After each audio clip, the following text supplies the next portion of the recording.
All right. We are going to talk about the developments in Asia and Indochina, primarily between the years of 1949 to about 1953. This will be the first part of a two-part lecture, excuse me. The second part will be on the Korean War and its effects, and we'll move on from there. All right.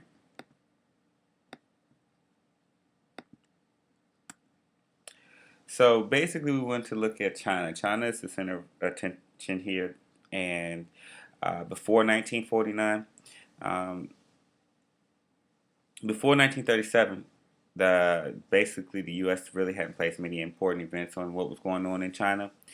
However, when Japan invaded China, as we know, in 1937, the U.S.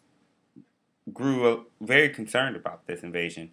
All right, and of course, the growing competition with Japan in the Pacific region also. So when Japan attacked Pearl Harbor, the U.S. decided to aid the Chinese government. Of course, Japanese occupation was going to end when after the U.S. dropped their atomic bombs and the Soviets invaded Manchuria. And we know that was a result of Potsdam after 1945. And so after this, it was clear that there was no clear leadership in China, and they were engaged in a full-scale civil war. And it broke out between the Nationalist Party and, of course, the Chinese Communist Party, or the CCP. All right. So the United States did not want to see, of course, a communist state in China, and they figured this would definitely frustrate plans for this whole Pacific region. The U.S. and the Soviet Union, they didn't want to kind of directly engage in this conflict, and they both tried to get each side to sort of sign a truce, form a coalition, which worked for maybe a few months, but the Civil War was once again in full swing by June of 1946. All right. We know that the U.S. foreign policy towards communism was the whole under the pretense of the Truman Doctrine, which of course was supported by containment, and of course it wanted to give support to any regime that was anti-communist. But China was seen sort of as less of a priority, so to speak. The main focus for U.S. in Asia was Japan, and uh, they wanted to build Japan up to become the regional superpower. But by the end of 1947, the U.S. did give over $200 million in military aid to the Nationalist Party. Um, and China was not seen as really having any real strategic significance in the U.S. Nevertheless, the capital Nanjing fell to the communists, and the leader Jiang Jieshi he fled to Taiwan, and of course Mao is now going to proclaim the birth of this new People's Republic of China. Okay, so communists did take hold in China, and that sort of paved the way for a lot of tension. All right, the USA withdrew support, of course, which led the way for a communist takeover when they stopped giving aid to China, and the U.S. felt that its nuclear monopoly, of course, at the time would be what would keep China in check, so to speak. All right, that was the threat to communism would be contained because we have this nuclear capability. However, when the Soviet Union decides to explode its first atomic bomb in 1949, this really alarmed a lot of people. Many accused Truman of being soft on communism. And of course, this issue of containment or his foreign policy came into question. All right. So, more importantly, though, the Soviet Union and China are going to sign this 30-year treaty of friendship, alliance, and mutual assistance. All right. So the U.S. is pretty cautious at first, and it did not recognize Mao and the Communist Party as being the official government in China. It acknowledged, of course, Jiang Jieshi, the government in Taiwan, because his government fled to Taiwan. And that was, quote unquote, the legitimate Chinese government. Nevertheless, this coincided with Senator Joseph McCarthy, who was a Republican, to launch these massive anti-communist uh, attack or crusade within the U.S. All right, and we call this the Red Scare, which started to grip increasing numbers of Americans. Many people started to uh, listen to his ideas, and he often ran on this and got reelected. There were fears of fifth columnists, people within the country attempting to aid the outside enemy. Um, of course, in response to Cold War tensions, Congress made increasing use of this House Un-American Activities Committee, and the U.S.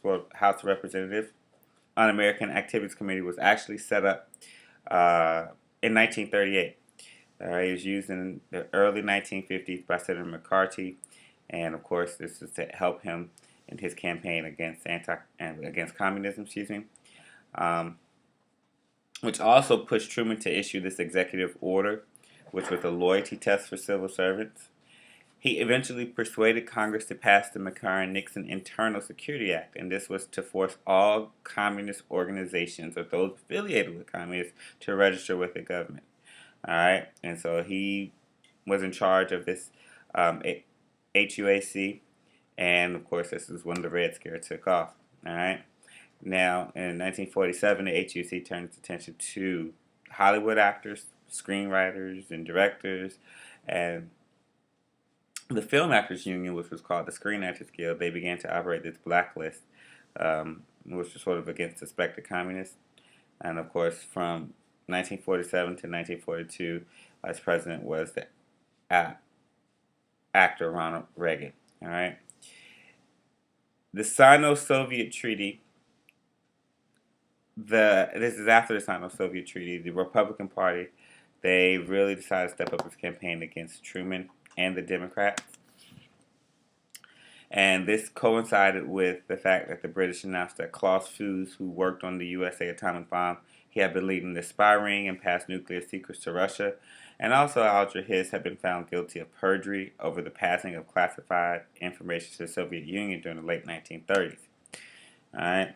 Now, these were spy scares that McCarthy used to claim that he had a list of over 205 State Department officials and that they were members of the Communist Party of the United States. And he also proclaimed that the Secretary of State, that he had seen the list, but he didn't take any action.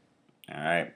Now, later he's going to reduce this number to 57, and he would publicly call these people out, and either they were communists or communist sympathizers. But he really had no hard evidence, and he changed his story very frequently. All right, but this did allow him, like I mentioned before, to get reelected as senator in 1952. All right, so we're going to look at this NSC 68, of course. Truman was under pressure with events happening in China. This coincided with the McCarthyism, people really questioning his policy of containment. So he's going to look at this, and after a lot of this Republican criticism, he had a review carried out by the National Security Council, and the result was this document that was reported, is known as NSC 68, which you did have a reading to do on that. And this report was seen by many historians as one of the key documents of the Cold War. All right. U.S. policy was broadly in line with the assessment of the Soviet threat made by Keynes in his long telegram in 1946. This was prior to this NSC 68. All right. Of course, remember that the review held that the Soviet Union was a military threat because of its commitment to this worldwide revolution and its status as a totalitarian dictatorship. All right. So Dean Acheson argued that the U.S. should prepare for war, as negotiations with the Soviet Union would never result on agreements that would be honored. The report stated that Truman's policy since 1947, that sort of his attempts to contain communism where it already existed, and to erode its influence and power and to bring about its ultimate downfall.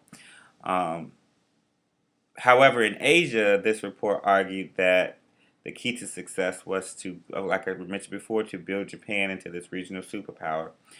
And an alliance with the USA.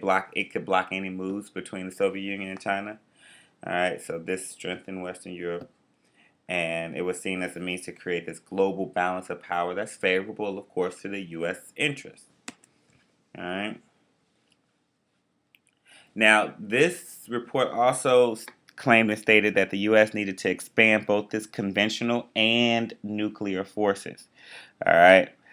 So it stated that the U.S., of course, had to up its nuclear arsenal. So it's going to urge for the accelerated completion and development of the hydrogen bomb in order to restore this U.S. nuclear monopoly. And therefore, there could be no effective Soviet response to U.S. policy. So we really see this arms race building up with this report. All right, and one of the biggest departures for this uh, NSC 68 was the containment should be replaced by confrontation. All right. And of course, it should be in the form of an offensive, basically going on the attack to roll back communism across the world. So we're talking about in Asia as well as Eastern Europe and the Soviet Union itself.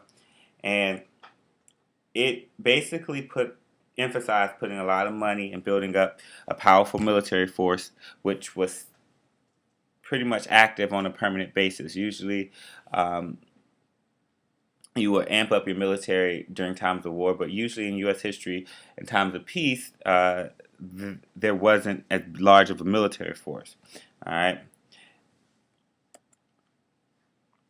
In early 1950, he was sort of concerned about the congressional elections that were due in November and really decided to put everything on hold. However, one of the things that we see with this NSC 68 is the fact that it remained an extremely powerful influence on U.S. policy until the time of detente in 1970. All right?